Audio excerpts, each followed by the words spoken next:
나이기도 하는가 이혼율이 가장 높은 나이기도 합니다. 와, 40대가. 그래서 2023년 통계를 기준으로 봤을 때 남자는 40대 후반이 제일 많더라. 여자는 40대 초반이 제일 많더라. 자, 그러면 이혼은 왜 할까요? 행복하려고 결혼했는데 행복하려고 이혼한대요. 아, 그럴 수 있겠다. 내가 이혼하면 좀 그래도 숨이 쉬어질 것 같아. 지금처럼 최악이진 않을 것 같아서 그래. 이런 얘기들 하니까요. 네, 맞아요. 40대가 정말 이혼을 하는 이유를 가만 생각해 보면 성격도 있고 뭐 세상에 5만 가지 우리가 이혼할 사유는 널리고 널렸습니다. 그럼에도 불구하고 제일 먼저 역시 돈입니다. 제가 이 돈 문제와 관련해서 했던 그 상담 사례 이 40대 부부가 다른 문제 다 괜찮았어요. 근데 무슨 문제가 생겼냐면 이 남자가 게임을 해요. 아, 그런데 요즘은 게임머니라는 게 있더라고요. 그런데 이게 다 소액 결제였던 거예요. 소액 결제가 적을 때는 한 4, 50만 원, 많을 때는 정말 많을 때 250만 원까지 갔어요. 그러니까 평균 한 100만 원 선이 계속 나간 건데 각자 맞벌이를 하니까 또 각자 돈 관리를 하니까 또 공동으로 내야 될 돈만 함께 내서 했기 때문에 잘 몰랐어요. 근데 이걸 이제 어떻게 이 아내가 알게 됐냐면 나중에 이제 대출을 받아서 집을 이사를 가게 됐는데 이 대출을 하는 과정에 이 남편이 매달 이렇게 나갔다는 걸 아내가 거의 한 10년 만에 알게 된 거예요. 나중에 이걸 쭉 살펴봤더니 거의 한 1억 가까이 돈이 나간 겁니다. 아이고, 그 돈을 10년이면 모았으면. 그치. 아이고. 근데 이게 이 아내 한 400 벌어요. 이 남편 한 250 벌어요. 근데 한 달에 자기 250 버는 것 중에 100만 원을 게임머니로 쓰는 게 말이 안 되잖아요. 근데 이렇게 한쪽에 소비가 너무 많아. 아내가 옷을 사고 또 사고 또 사고 또 사고 또 사고 또 사고 또 사고 또 사고 또 오늘 아침에도 샀다. 그렇게 사놓고 입을 옷이 없다고 하는 건 뭡니까? 이버릇이 없어. 아니, 없는 건 사실이에요. 근데 생각해보면 소비하는 거 상관없어요. 문제는 우리 집의 가정 규모를 넘어서는 경우예요. 내가 가지고 있는 상황을 전혀 파악하지 못하고 이걸 그냥 무작정 쓰는 거 아니겠습니까? 이런 경우에는 서로 합의를 많이 보셔야 돼요. 전체 우리 규모가 얼마나 있고 그리고 공동가계부 쓰시면 되게 좋아요.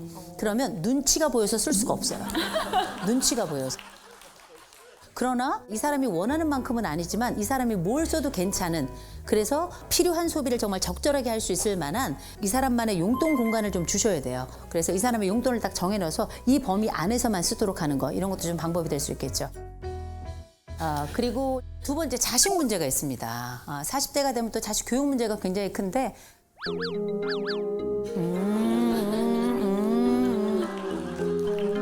항상 부딪히는 게 딱 한 가지 있는데 훈계에 대해서 좀 분유에 대해서. 저는 이제 잘못된 행동이 보이거나 남에게 피해를 준다거나 뭐 이런 게 있으면 저는 이제 혼내는데 이제 저희 아내는 혼내는 것보다 칭찬이 훨씬 더 아이한테 효과가 커라고 이제 말로 타이르는 방법을 막 유도를 하는데 네네. 머리로는 알겠는데 마음은 이제 너무 답답하고 막 보고 있으면은 막 우라통이 터지고 그렇죠. 저는 되게 어린데 영어를 시켜야 되고 뭐 영어 유치원을 보내야 이런 생각이 있었거든요. 왜냐면 네네. 주변에 다 그렇게 얘기를 하고 지금 해야 된다 얘기를 하니까 네네. 저희 남편이 그 얘기를 하더라고요. 아이의 인생을 부모가 결정해주지 말자. 그러니까 저는 좀 약간 남편의 의견에 많이 따르는 편인데 그것만은 제가 못 따르겠는 거예요. 왜냐면 뒤처지는 것 같으니까. 이제 집집마다 다 똑같은 얘기 생각이 드실 거예요. 그런데 부부가 서로 교육관이 다 안 맞아요. 무게도 다르고 방향도 다르고 또 종류도 다를 수 있겠지만 부부가 서로 안 맞아도 최대한 합의해 가고 협의해 가는 거예요. 항상 그렇습니다. 다 맞지 않는데 어떤 집이 있었냐면 이 엄마가 정말 고학력자예요. 해외에서 학위를 하고 왔어요. 근데 이 아빠도 고학력자예요. 그리고 이제 두 분이 서로 외국에서 만나서 들어왔어요. 이 아빠는 자유주의자예요. 엄마는 교육주의자고. 그래가지고 아이를 어떻게 키우냐면 아침부터 저녁까지 일정을 빡빡하게 해가지고 학원 쫙 돌리고 집에 딱 돌아오면 과외 선생님이 그 뒤로 3명이 더 와요. 심지어 아이가 새벽 1시 반까지 과외를 합니다. 와, 진짜 너무 힘들겠다. 비용도 만만치 않습니다. 두 분이 다 시간 강사를 하는데 두 분이 그렇게 여의치가 않아요. 그런데도 불구하고 대출을 내가지고 아내는 계속 교육을 밀어붙이는 거고요. 근데 남편이 뭐라 그러냐면 아이들이 정신적으로 피폐해진다 이렇게 해봐야 그러니 아이에게도 숨 쉴 구멍을 줘야 된다. 그런데 아내는 도무지 듣지 않잖아요. 남편은 결국 논의 전혀 하지 않고 학원 다 끊고요. 과외 선생도 한 명도 오지 못하게 한 거예요. 그런데 아내가 알게 된 거 아니에요. 왜 안 오십니까? 너는 왜 학원 안 가니? 아빠가 끊었어. 선생님, 아버님께서 오지 말라고 하시던데요? 그러니 어떻게? 이 아이들의 모든 미래, 또 모든 계획을 내 남편이 다 망쳤다고 생각을 한 거죠. 이 아내가 완전 폭주한 거죠. 어떻게 했는가? 결국은 남편에게 올라타가지고 남편 목을 졸랐어요. 나중에 이제 정신을 차려보니까 내가 제정신이 아니라는 걸 이 아내가 알게 된 거죠. 그래서 이제 두 분이 같이 상담을 받고 이제 강남에 있었는데 이제 다른 쪽으로 이사를 하고 그다음에 아이 학원 관련된 것들도 정리를 좀 하고 지금은 굉장히 잘 지내고 있고요. 결국은 아이들에게 좋은 것을 주려고 애를 많이 쓰지만 정도껏 해야 된다. 어쩌면 그게 아이들의 미래가 아니라 욕망이 될 수 있다는 것. 무엇보다 기억하셔야 될 게 이 교육에 관련된 이야기를 할 때 쓸데없는 거 끌고 들어와가지고 얘기하면 안 된다. 그래서 당신이 학교를 거기밖에 못 나온 거야. 뭐 이런 거 있잖아요. 진짜 최악이다. 그런 거 있죠. 당신 쪽이 뭘 몰라서 그러는데 이런 얘기. 그건 사실 우리 아이와 관련된 논외의 이야기예요. 그죠? 경계를 잘 설정할 것 굉장히 조심스럽게 얘기해야 된다. 이런 말씀을 좀 드리고 그리고 우리가 자녀 문제만 있는 건 또 아닙니다. 또 40대에 또 넘치디 또 넘칠 만큼 많아지는 것 중에 하나가 바로 또 이제 외도에 관련된 이야기인데요. 왜 기대돼요? 네. 남의 집 이야기. 이런 외도가 발생한다고 한다 할 때 사실 사람들이 가장 힘들어하는 게 몸의 외도이기는 해요. 왜냐하면 부부라는 건 어떤 사람들입니까? 서로 너와 내가 법적으로 서로 합의된 부부관계를 통해서 다른 사람들과 분리된 또 다른 경험을 하는 거 아니겠어요? 그런데 상대방이 또 다른 사람과 어떤 특정한 관계를 맺었다 생각이 들면 그때부터 그 사람에게 일종의 오염감을 느껴요. 이 사람이 나와의 순전한 관계를 더럽혀서 그 사람과 함께 내가 또 다른 관계를 맺어간다는 게 내가 오염된다는 느낌. 그래서 불결하다. 이런 불결감이 상대방과의 감정도 벌어지게 합니다. 그런데 이것 말고 우리가 또 많이 들었던 정서적 외도가 있죠. 정서적 외도도 놀라울 정도로 몸의 간격을 벌려놓습니다. 왜냐하면 상상의 단추를 눌러요. 그래서 이 사람이 정서적 외도를 넘어서 몸의 외도까지 했을 것이다라고 암묵적으로 생각을 해요. 그러니까 사실 정서적 외도는 더 상상하게 만들고 상상의 관계를 더 악화시키고 악화된 관계 우리를 완전히 극으로 치닫게 하는 거죠. 그래서 우리는 이 장면을 뭐라고 부르는가? 지옥이다. 이런 지속적인 외도를 하는 사람은 상대방을 태웁니다. 태우는 행위예요. 생각해 보세요. 이 한 번의 외도라고 하는 건 단기에 어쩌다가 넘어지듯 일어나는 게 아니에요. 그건 세월을 두고 일어난 사건이에요. 들어간 시간이 있고 노력이 있고 공이 있고요. 그리고 몰래 어떤 관계를 만들기 위해서 했던 그 거짓말의 숫자들이 있단 말이에요. 쉽게 용서하시면 안 돼요. 저는 웬만하면 이혼을 권하지 않습니다. 그런데 그 모든 와중에도 저는 이혼을 해라라고 말씀드리는 경우가 있습니다. 지속적인 폭력이 있는 경우예요. 이 폭력이라는 건 말입니다. 반드시 가속도가 붙어요. 내가 처음에 한번 툭 치는 건 실수일 수도 있겠지만 맛보기일 수도 있어요. 그래서 간을 보는 거죠. 내가 이를 이렇게 다뤘을 때 쉽게 넘어가고 오케이를 해? 다음번은 어떻게 조금 더 강도를 높여보겠죠. 그 다음에는 어떻게 미는 것을 넘어서 뺨을 한번 때려보겠죠. 그 뺨을 때린 다음엔 또 다른 주먹이 나가겠죠. 쉬운 용서는 곧 이어 또 다른 폭력을 바로 빠른 속도로 불러오게 됩니다. 그래서 우리가 이렇게 하는 용서를 뭐라 그러냐? 값싼 용서라고 부르는 거예요. 값싼 용서. 이 값싼 용서는 그야말로 우리가 값싼 은혜를 베푸는 것과 똑같은 거거든요. 함부로 용서하시면 안 됩니다. 지속적인 폭력이 나타난다. 이건 사람하고 사는 게 아니에요. 범죄자하고 사는 거잖아요. 그 피해자 몸의 상처는 이 심장뿐만 아니라 심정에도 멍을 내게 돼 있는 거예요. 그래서 잊지 마시고 지속적인 폭력이 이어진다. 이건 반드시 꼭 상담은 받으시되 이혼도 고려하셔라. 두 번째가 중독입니다. 중독은 정말 답이 없어요. 중독은 그게 알코올이 됐건 아니면 그게 마약이 됐건 아니면 그게 어떤 종류가 되든지 간에 잊지 마시고 무조건 치료받아야 되고요. 하나 더 나아가서 이 중독을 앓고 있는 분들 주변에 있는 분들 중에 보면 그분들을 계속 서포트하는 사람들이 있어요. 그 가족들이. 중독을 서포트해요? 그럼요. 서포트한다는 건 뭐냐면 이걸 옆에서 누군가는 계속 돈을 벌어다 주고 생활을 유지하고 그 술을 사다 주고 그렇게 이 삶을 지탱하도록 그 시스템이 돼주는 사람들이 있어요. 이 사람이 나빠서가 아니에요. 세상 천사들이에요. 그러나 이런 사람들을 우리가 뭐라 그러냐? 공동의존자라고 불러요. 공동의존자라는 건 뭐냐면 자기 스스로도 의존자가 됐다는 걸 모르는 거예요. 알코올 중독은 알코올에 의존이 되는 것이지만 공동의존자는 이 사람에게 의존되는 겁니다. 중독의 가장 핵심은 뭡니까? 뇌가 완전히 사라지는 순간 아니겠어요?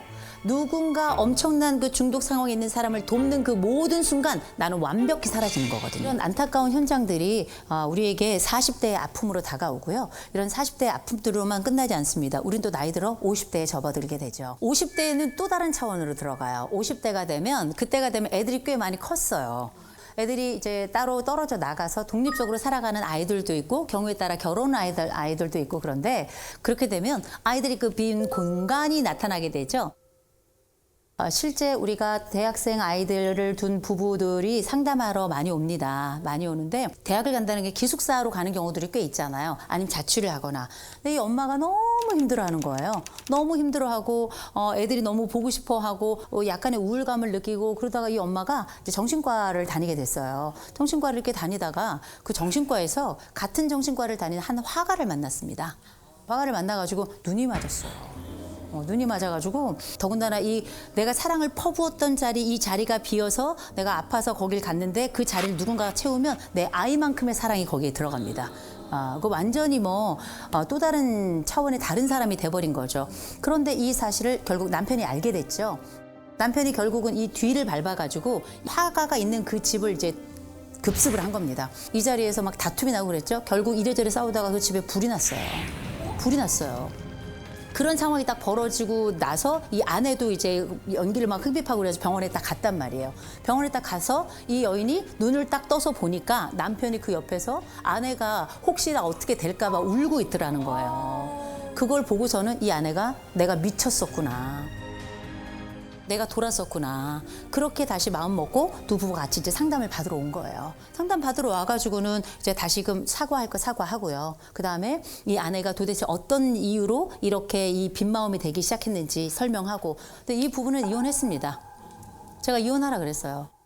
그리고 이제 그 화가는 어떻게 된지 몰라요.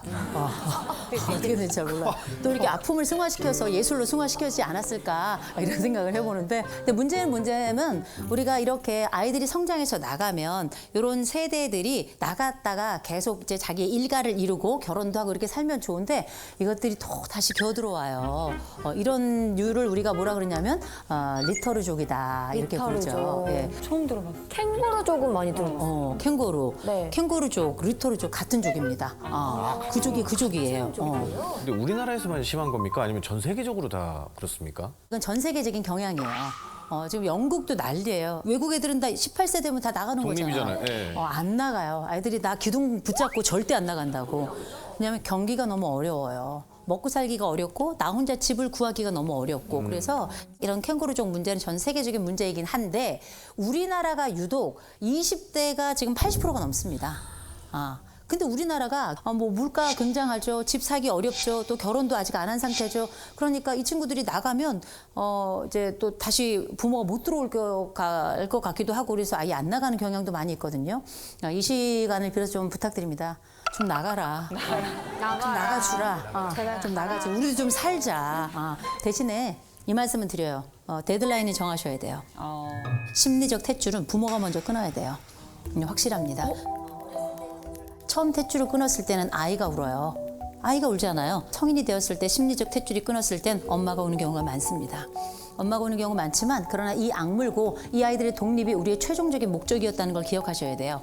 이제 이 아이가 그렇게 성장을 해서 독립성을 갖췄다 브라보를 외쳐야죠. 오히려 이 아이가 들어올까 봐 우리가 비밀번호를 바꿔야 될 시기가 됐다는 거 그걸 꼭 기억하시고 가셨으면 좋겠습니다. 이제 따라 60대가 이제 본격적으로 시작이 됐습니다. 60 넘어보신 분들은 아실 겁니다. 60 이후의 삶이 또 보통 문제가 아니에요. 왠지 아십니까? 저는 우리가 50대의 빈둥지에 대해서 얘기했죠. 저는 60 이후의 삶을 이렇게 얘기합니다. 빈 인생 증후군이라고. 이때가 되면 진짜 우리가 많은 것들이 달라집니다. 완벽한 퇴직이 일어나고요. 아이들도 완벽하게 성장해서 완전히 자기들의 삶을 살아가고요. 이제 돈도 줄어들어요. 몸도 아프게 됩니다. 어디 그뿐입니까? 우리가 살아가면서 수많은 여정들이 과거 지난 나의 역사로 남아요. 그래서 이제 인생 평가에 본격적으로 들어가기 시작한 시점이라 지난 것은 한숨이여 남은 것은 주름이라 내 삶에 대해서 굉장히 불편한 지점들이 과거의 기억들이 나를 막 침범하듯이 그렇게 다가오는 시기입니다.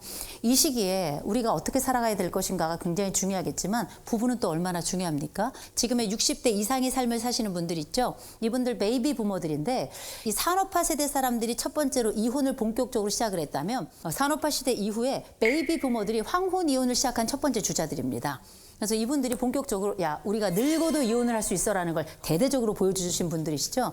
그런데 이 부부도 행복하게 살고 싶어요. 조론이니 뭐니 이런 얘기 하는데 우리의 소망이 조론이겠습니까? 우리의 소망이 이혼이겠어요? 우리도 다 행복하게 살고 싶었던 겁니다.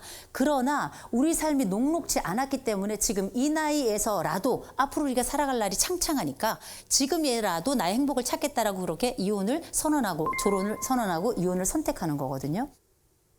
한 부부가 있었는데 이 부부가 사실 굉장히 건강한 부부였던 부부였어요. 남편이 퇴직을 했어요. 삼시세끼 다 차려야 돼요. 집안일 다 해야 돼요. 남편 손 하나 까딱 안 해요. 아내가 얘기했어요. 분업하자. 밥도 당신이 한 끼는 좀 해먹어라. 아니면 사 먹자. 이런 얘기했더니 생활비를 끊었어요. 생활비를. 일하지 않는 자는 먹지 말아야지. 그런데 생활비를 어느 정도로 끊었냐면 진짜 한 푼도 안 줬어요. 그런데 병원도 가야 되잖아요. 그렇잖아요. 뭐 경조사 가야 되잖아요. 그리고 나도 먹고 싶은 게 있잖아요. 심지어 장을 봐야 되잖아요. 장도 볼 장을 얼마인지를 시장에 가서 다 미리 조사를 해오면 그 조사한 금액만큼만 딱 맞춰서 줬어요. 아, 좀 지저분하네요. 그리고 지저분한 정도가 아니죠. 야, 인간이 이럴 수가 있습니까? 치사하게? 그래가지고 제가 이분 이제 상담을 하러 왔어요. 얘기를 들어보니까 이 남자가 이 정도로만 살아둔 게 아니라 외도도 했었고요. 그리고 형편없는 이 말의 이 언어 폭격기입니다. 말할 수 없이 아내를 그냥 뭐 상욕부터 시작해가지고 존재로 대하지 않았어요. 그래서 제가 웬만하면 이혼을 권하지 않은데 이 부부는 보니까 결혼 생활 30년이 넘었어요. 재산 분할에도 충분히 이 아내가 이렇게 구걸하지 않고도 살겠더라고요. 그래서 제가 남편이 어떤 지점이 달라지면 이혼을 안 하시겠어요? 그랬더니 남편이 생활비 제대로 주고 그리고 밥 한 끼는 알아서 해 먹고 그다음에 가사 분담하면 자기는 살겠대요. 그럼 웬만하면 사는 거 아니에요. 다른 집은 이렇게 살잖아요. 남편이 안 하겠다 그랬어요. 그럼 어떻게 해요? 이혼해야죠. 이혼했습니다. 지금 이 아내 너무 잘 살고 있어요. 지금 이 남편 어떻게 살고 있냐고요? 남편은 억울해서 죽어요. 너무 힘들어요, 남편은. 왜냐면 지금까지 아내가 했던 그 모든 것들을 다 내가 해야 되고 그런데다가 심지어 내 재산을 분할한 거. 이걸 이제 못 견디겠는 거죠. 이런 부부들도 있어요. 네, 뭐 살아가며 여러 가지 있습니다만 그러면 우리가